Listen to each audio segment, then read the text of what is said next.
네, 안녕하세요. 메이크업 아티스트 함경식입니다. 오늘은 아이라인 그리는 방법에 대해서 좀 설명해 드릴 건데요. 아이라인을 그리실 때 내 눈매가 올라간 눈매인지 내려간 눈매인지 라인을 어디까지 그려야 되는지 이런 고민을 하시는 분들이 굉장히 많으실 거예요. 그 라인 잡는 법에 대한 이야기를 해드리도록 하겠습니다. 보통 저한테 많이 물어보시는 게 전 눈매가 올라갔나요? 내려갔나요? 어디까지 빼야 되나요? 이런 질문을 많이 하세요. 내 눈매가 올라간 눈매인지 혹은 내려간 눈매인지 그걸 먼저 파악하시는 게 중요합니다. 일반적으로 여기 앞에 이렇게 만나는 부분이 있어요. 여기 눈 앞볼이라고 흔히 얘기하죠. 이 부분과 눈 뒤에 만나는 부분, 여기 부분을 표시를 하시고 이걸 일자로 연결했을 때 올라갔느냐 내려갔느냐 이거에 따라서 눈매가 난 올라간 눈매인가 혹은 내려간 눈매인가 이거를 파악하시는 게 가장 좀 정확한 객관적인 자료라고 볼 수가 있고요. 이게 올라간데도 불구하고 눈이 처져 보이는 분들도 계십니다. 분명히 그건 왜 그러냐면 쌍꺼풀 라인이 유난히 지나치게 밑으로 내려가신 분들은 또 그게 착시 효과로 인해서 눈이 내려가 보이는 경우가 있습니다. 먼저 내 눈매가 올라갔는지 내려갔는지를 파악을 하시고요. 그럼 내가 좀 더 올려서 약간 좀 선명한 인상을 줄 것인지 아니면 내려서 순한 인상을 줄 것인지를 결정하신 다음에 라인을 그리시면 정확하고요.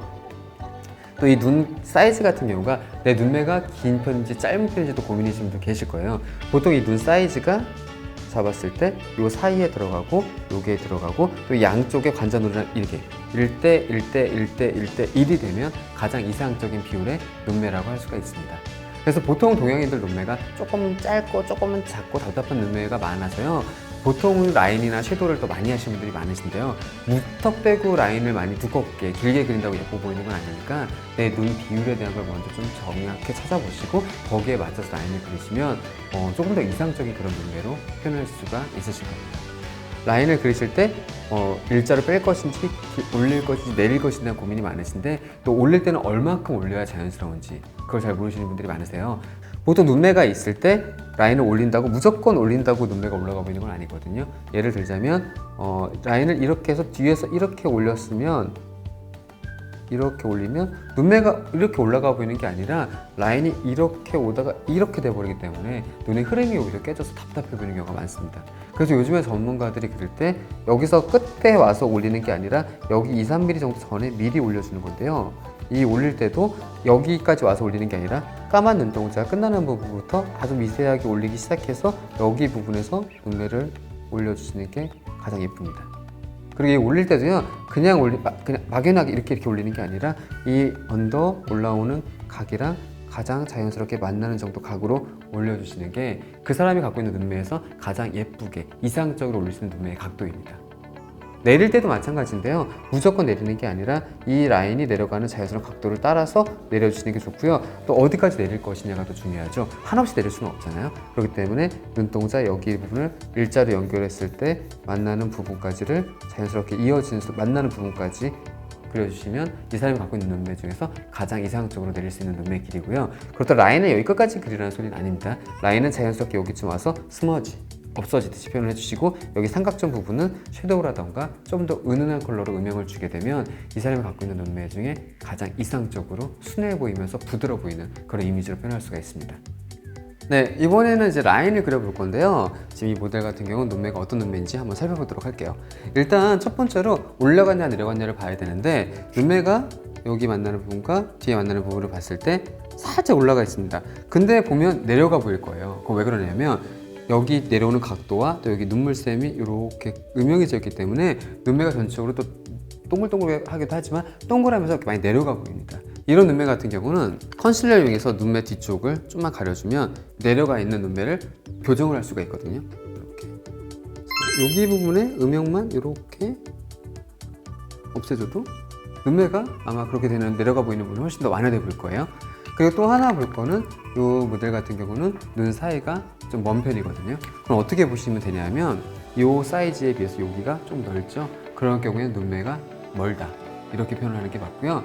이렇게 눈매가 먼 분 같은 경우는 라인을 그릴 때 앞쪽 부분을 조금 더 앞트임하는 효과가 있죠. 여기 부분을 가볍게 연결을 해주게 되면 눈 사이가 조금 좁아 보이는 효과를 얻을 수가 있습니다. 근데 요즘엔 솔직히 약간 눈 사이가 먼 게 약간 더 트렌디이기도 하거든요. 그래서 굳이 이걸 꽉꽉 채울 필요는 없고요.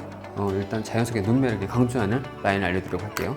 아이라인을 그릴 때 뭐 다양한 타입이 있습니다. 섀도우, 펜슬, 젤 라이너, 리퀴드 라이너, 붓펜 라이너 굉장히 다양한 타입의 라이너 제품들이 있는데요. 오늘은 가장 좀 쉬운 섀도우를 이용해서 먼저 표현을 해준 다음에 젤 라인을 이용하는 법을 알려드리도록 할게요. 먼저 좀 어두운 색깔의 섀도우를 여기 눈매 부분을 자연스럽게 따라서 앞에 한번 표현을 해줍니다. 지금 이 모델이 갖고 있는 눈매를 최대한 자연스럽게 그렇게 연장된다는 느낌으로 눈매가 조금 더 길어 보이고 시원해 보이도록 라인을 만들 거고요. 이렇게 가볍게 섀도우를 이용해서 음영, 가이드 라인 정도만 잡아놓은 다음에 바로 젤 라이너를 들어가도록 하겠습니다. 젤 라이너를 그릴 때는 또 몇 가지 주의점이 있는데요.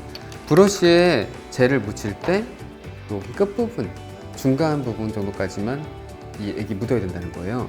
이게 왜 그러냐면 너무 깊숙이 푹 뜨다 보면 이 대 라이너가 묻는 경우가 많거든요. 이 대 라인이 묻게 되면 속눈썹 이렇게 라인을 그릴 때 속눈썹 사이사이에 이 라이너들이 묻어가지고 그게 계속 시간이 지나면 번지는 그런 안 좋은 영향으로 이어질 수가 있습니다. 그렇기 때문에 대에 묻지 않게 꼭 브러쉬 반 정도만 닿을 수 있게 용액을 떠주시고요.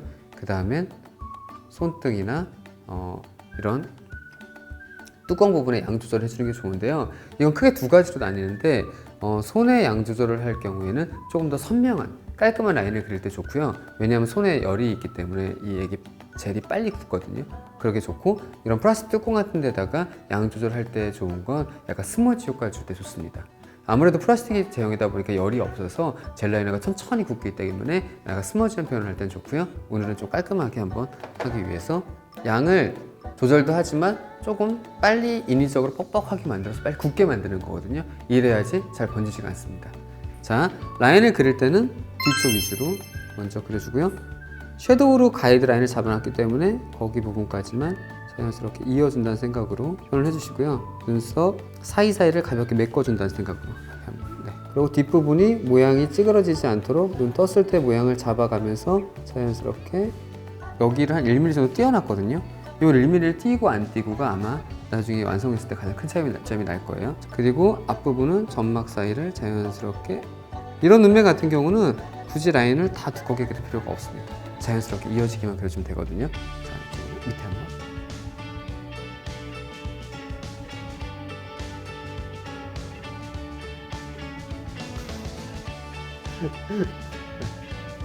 이렇게 그리면 가장 이 지금 모델의 눈매를 이상적으로 시원하게 볼 수 있는 그런 라인을 그렸고요. 젤 라이너 하나만 그리면서 끝나는 게 아니라 이렇게 젤을 그려준 다음에 브러쉬를 또 바로 닦으셔야 됩니다. 이래야지 브러쉬를 오래오래 사용할 수가 있고요. 이걸 안 닦고 놔뒀을 경우 이게 굳어갖고 브러쉬 모를 또 해치는 결과가 있거든요. 그래서 세척제나 리무버를 사용하지 않더라도 일단은 휴지로 이 양만이라도 깨끗이 이렇게 닦아 놓으신 다음에 바세린이나 전용 세정제로 닦아주시면 더 좋습니다. 그리고 이렇게 메이크업을 하신 위에는 꼭 섀도우를 한번 얹으시는 게 좋은데요. 라인을 그린 위에 가볍게 섀도우를 얹듯이 이렇게 표현을 하시게 되면 라이너가 번지는 걸 예방해주면서 눈매를 조금 더 자연스럽게 약간 블렌딩 처리를 해줄 수 있기 때문에 섀도우는 꼭 사용해 주시는 걸 추천드립니다. 네, 이렇게 아이라인을 표현을 해봤는데요. 눈매의 형태에 대한 파악과 거기에 맞는 도구의 선택, 그리고 재료의 선택, 이 세 가지 정도만 잘 안다면 각자 눈매를 가장 이상적으로 아름답게 표현할 수 있는 방법을 아마 찾을 수가 있으실 거예요. 그 중에 가장 중요한 오늘 눈매 파악법에 대해서 좀 알려드렸고요. 다음에 제가 도구 활용법에 대해서도 한 번 더 알려드리도록 하겠습니다.